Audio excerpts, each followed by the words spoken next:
Let's quickly understand options trading using two most important Greeks, delta and theta. We'll use a simple example with SPY, the S&P 500 ETF, currently trading at $625.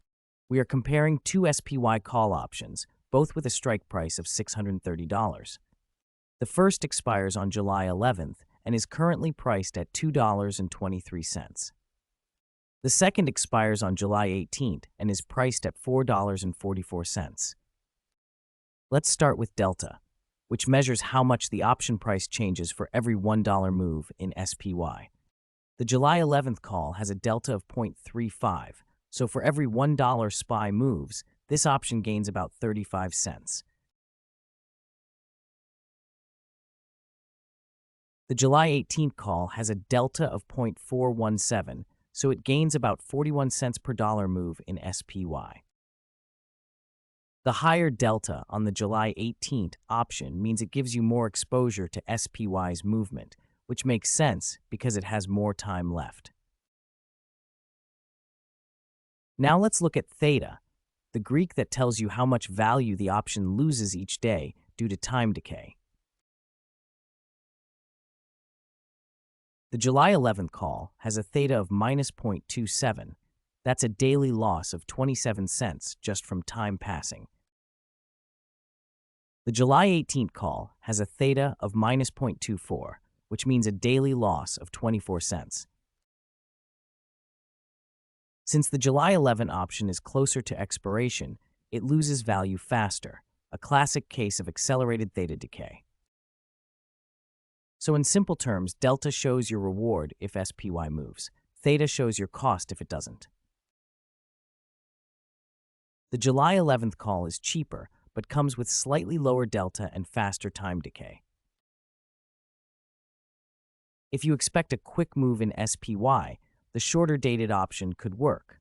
But if you want more time for the trade to play out, the longer dated option gives you more cushion. Let's see how the SPY 630 call options react on the next trading day, July 7th. We're comparing the July 11 and July 18 expiries under three scenarios: SPY flat, up 1%, and down 1%. First, when SPY is flat, delta has no impact because the price doesn't move.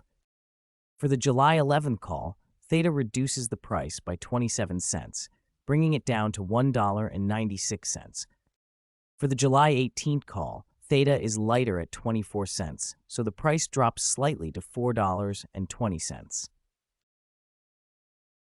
When SPY falls 1%, the July 11th call loses $2.19 from delta, plus 27 cents from theta, totaling a loss of $2.46, leaving the option nearly worthless. The July 18th call loses $2.61 from delta and 24 cents from theta, dropping the value by $2.85, bringing it down to $1.59. Now, when SPY rises 1%, the July 11 call gains $2.19 from delta. After subtracting theta, the net gain is $1.92, pushing the price to $4.15. The July 18th call gains $2.61 from delta. After subtracting theta, the net gain is $2.37, boosting the price to $6.81. The key takeaway: shorter-term options like July 11 respond quickly to SPY movement, but they decay faster.